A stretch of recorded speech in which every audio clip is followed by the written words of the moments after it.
Hello everyone, welcome back to my channel. कैसे हैं आप लोग? आई होप आप लोग अच्छे होंगे, स्वस्थ होंगे और अपने अपने घरों में होंगे। तो जिस दिन मैं ये वीडियो एडिट कर रही थी उस दिन मुझे ये पिक्स दिखे थे, तो मैं सोची कि आप लोग के साथ शेयर कर लूँ। ये पिक्स तब का है जब शिवाय का टीथिंग होता था और वो ना अपने फिंगर को ना हमेशा माउथ में ले जाता था। तो उस टाइम का कुछ कैप्चर किया हुआ ये पिक्चर्स था, तो मैं आप लोगों के साथ शेयर कर रही हूँ। और बहरहाल ये दिन जो है ये है 8 अप्रैल और इस दिन मैं दिन में घी निकाल रही थी। तो ये 2 डब्बा ना जमा हुआ था मेरे पास, जो दूध का मलाई होता है वो, और इनको मैं एक रात पहले ही फ्रीज़र से निकाल के फ्रीज़ में ट्रांसफ़र कर दी थी। और जिस टाइम मुझे निकालना था घी उस टाइम मैं इसे फ्रीज़ से निकाल के और इसे ब्लेंडिंग जार में ट्रांसफ़र कर ली। और ब्लेंडिंग जार में ट्रांसफ़र करने के बाद इसमें मैं 2 टेबल स्पून दही ऐड की और फिर इनको अच्छी तरीके से मैं बीट कर ली। और बीट करने के बाद ना जैसे 5 से 10 मिनट या 15 मिनट आप जब बीट कर लेते हैं दही को क्रीम के साथ, तब वो मक्खन जो है वो ऊपर आ जाता है और जो बटर मिल्क होता है वो नीचे आ जाता है। तो अभी मैं अपने हाथों के हेल्प से सारे क्रीम को अलग कर ले रही हूँ बटर मिल्क से, और अच्छी तरीके से ना इनको हाथ से स्क्वीज़ करते करते मैं प्रेस करते करते अलग कर रही हूँ, ताकि जो भी बटर मिल्क है वो अलग हो जाए और जो क्रीम है सिर्फ वही मेरे हाथ में रह जाए। और बस ये क्रीम को मैं ट्रांसफ़र कर रही हूँ गर्म कढ़ाई में, और इसी क्रीम को मैं जलाती हूँ तब वो घी निकल जाता है।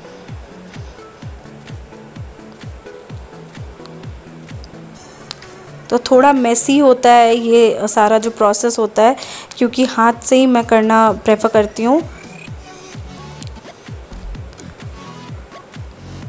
और जब भी इस तरह से क्रीम निकाल रहे हैं तो जब आपको निकालना है तभी आप फ्रिज से निकालें और बीट कर लें, क्योंकि थोड़ा सा भी अगर टेम्परेचर इसका इंक्रीज़ हो जाता है तो फिर वो प्रॉपर अच्छी तरीके से ना सेपरेट नहीं होता है क्रीम बटर मिल्क से।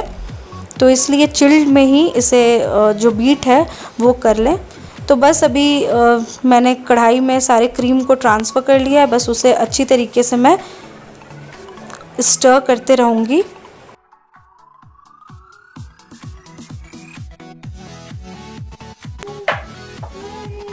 अरे वाह! अच्छा मम्मा को दिखाओ तो ज़ीरो कौन सा है शिवू? ज़ीरो, हाँ ज़ीरो दिखाओ। ज़ीरो ज़ीरो ज़ीरो ज़ीरो, 6 है वो। 5, ये हाई 5 लो, हाई 5। हाँ अब 1 दिखाओ कहाँ है? 1 1 1 1 शिवू 1। और टाइम टेकिंग जो भी चीज़ होता है किचन में जब मैं करती हूँ तो मैं प्रेफर करती हूँ कि मैं शिवाय को वहीं पे बैठा लूँ उसके हाई चेयर पे और उसे किसी चीज़ में इंगेज कर लूँ, क्योंकि वो फिर इरिटेट होता है। तो मैं अपना काम के साथ साथ उसे भी इंगेज रखती हूँ। तो यहाँ देखिए मेरा क्रीम से जो मैं मक्खन डाली थी कढ़ाई में उससे घी सेपरेट होना शुरू हो गया है। तो बस मैं स्ट्रेनर की हेल्प से निकाल के स्ट्रेन कर करके और घी को अलग कर रही हूँ, और जो रेसिड्यू है उसको अलग करती जा रही हूँ। तो उतने क्रीम से मेरा अराउंड 300 ml घी रेडी हो गया था। और घी का जो रेसिड्यू होता है उसे मैं कभी भी फेंकती नहीं हूँ, उसे मैं रीयूज़ करती हूँ। तो आगे वीडियो में वो भी आप लोगों के साथ शेयर करूँगी कि मैं क्या करती हूँ उस घी का रेसिड्यू का। और फ़िलहाल मैं सुबह से जितने बर्तन थे उसे धोने में लगी हुई हूँ, क्योंकि ये भी तो एक काम है, जितना जल्दी ये सब निपट जाए उतना जल्दी बेटर होता है।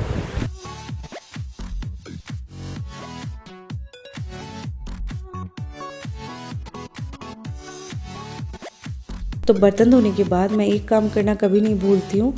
मैं बर्तन जिस बेसिन में धोई हूँ वहाँ से पूरा पानी वाइप ज़रूर कर देती हूँ, और प्लस जो नल है उसको भी अच्छे से पोंछ देती हूँ, क्योंकि पानी का जो छींटा पड़ा हुआ रहता है ना बेसिन और नल में, उनका फिर सूखने के बाद दाग रह जाता है और उनको छुड़ाना बहुत ही मुश्किल होता है। इसलिए ये काम मैं ज़रूर कर लेती हूँ। तो अभी मैं यहाँ पे बनाने जा रही हूँ जो घी का जो बचा हुआ रेसिड्यू था उसका एक रेसिपी।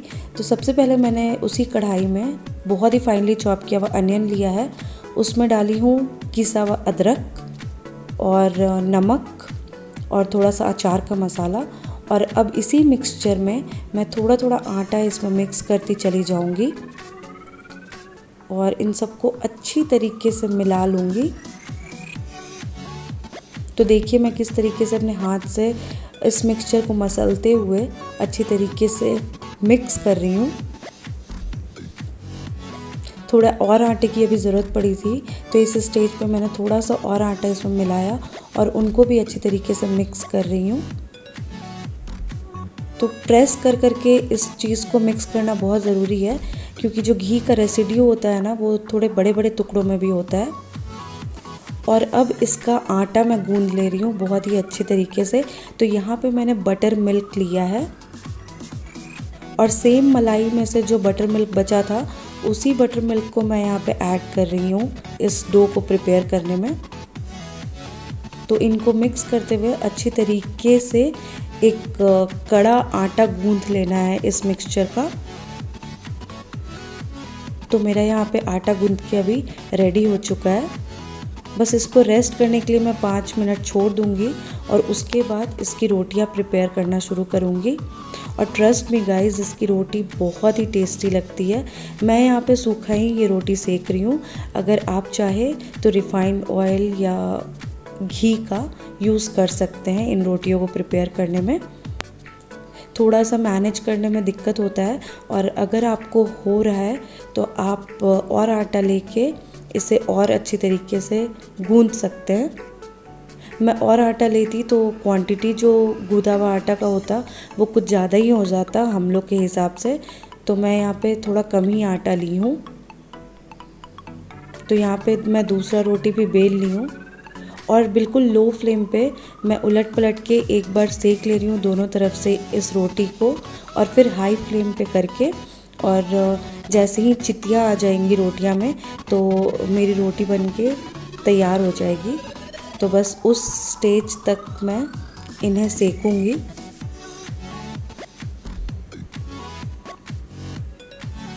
और ट्रस्ट मी गाइस, जो घी का बचा हुआ ये रेसिड्यू है वो बहुत ही अच्छा ऑप्शन है अगर इस तरह की आप रेसिपी बना लेते हैं तो।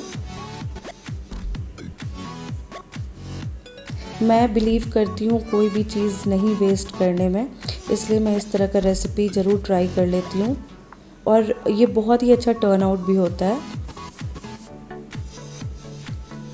तो एक रोटी को सेकने में अराउंड 2 से 3 मिनट लगता है।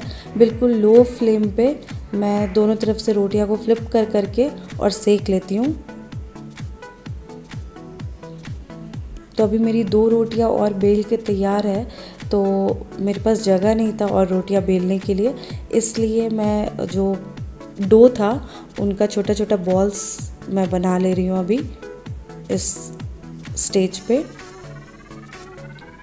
और अभी देखिए मेरी रोटी ऑलमोस्ट बन के अभी रेडी हो चुकी है। तो बस इसे मैं ट्रांसफ़र कर लूँगी प्लेट में।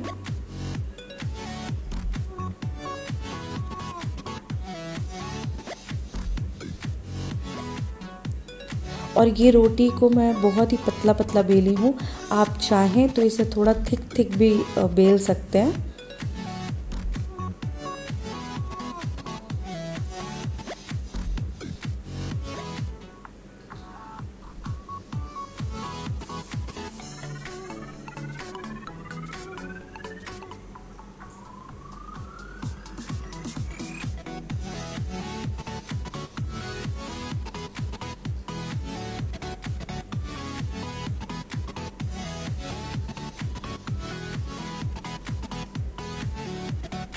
तो बस मेरी एक रोटी अभी बन के रेडी हो चुकी है।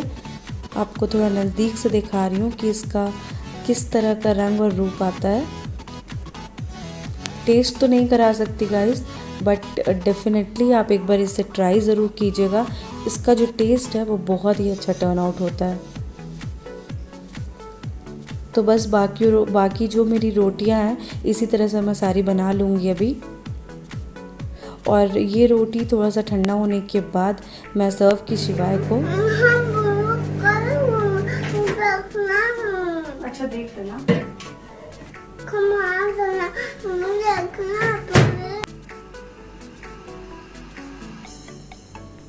तो अभी इस तरह से मैं तोड़ के शिवाय को दे देती हूँ, तो वो अपने से भी खा लेता है ये रोटी। और क्योंकि इसका टेस्ट बहुत ही अच्छा होता है ना, तो उसको कोई और चीज़ की ज़रूरत नहीं पड़ती है, ये ऐसे ही इंजॉय कर लेता है। और वो मुझसे ना कह रहा था कि मैं खाते खाते टीवी देखूँगा, तो मैं उससे कही कि पहले खा लो, उसके बाद टीवी देख लेना। और बस बाकी बचे रोटी भी मैं इसी तरह से सेक ले रही हूँ। और हम लोगों के लिए अभी मैं दिन का खाना सर्व करूँगी। तो इस रोटी के साथ हम लेंगे आलू टमाटर की सब्ज़ी और दही। तो आलू टमाटर की सब्ज़ी गाइस मैं बहुत बार अपने चैनल पे ऑलरेडी शेयर कर चुकी हूँ। आपने अगर वो वीडियोस नहीं देखा है तो आप मेरे वीडियोस देखिएगा।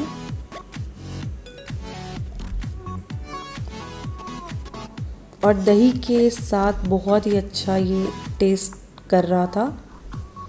और मैं जब भी ये रोटी सेकती हूँ तो मुझे थोड़ा क्रिस्पी ये रोटी ज़्यादा पसंद है, तो मैं इसे छोड़ देती हूँ तवे पे थोड़े ज़्यादा टाइम के लिए, ताकि वो क्रिस्प हो जाए। और जैसे अगर आपको सॉफ्ट पसंद है तो आप इसे हाई फ्लेम पे बार बार फ्लिप करके भी थोड़े कम देर के लिए सेकेंगे तो ये मुलायम ही टर्न आउट होगा। और 3 बजे के अराउंड ना काफ़ी तेज़ हवा चलनी शुरू हो गई थी और काफ़ी तेज़ बारिश भी शुरू हो गया था। तो ये कुछ इस तरह का नज़ारा था मेरे बालकनी से, और बहुत ही अच्छा फील हो रहा था क्योंकि कुछ दिनों से ना गर्मी लग रही थी बहुत ज़्यादा। तो इस तरह का जब बारिश हुआ तो बहुत ही अच्छा लग रहा था।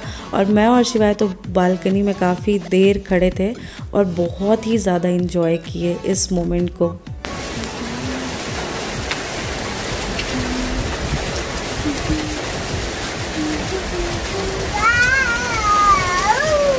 बारिश आई छम छम छम, लेकर छाता निकले हम, पाँव फिसल गया गिर।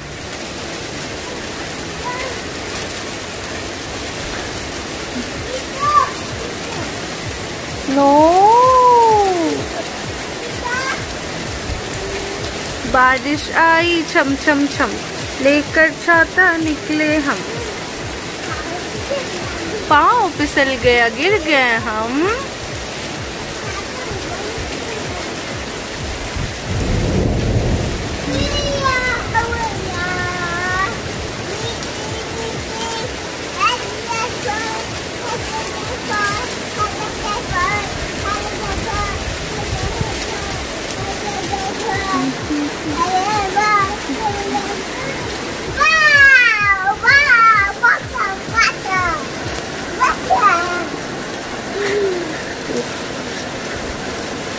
ये क्या कर रहे हो तुम?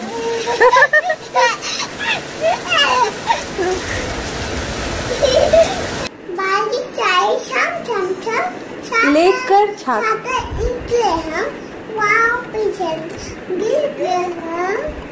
ऊपर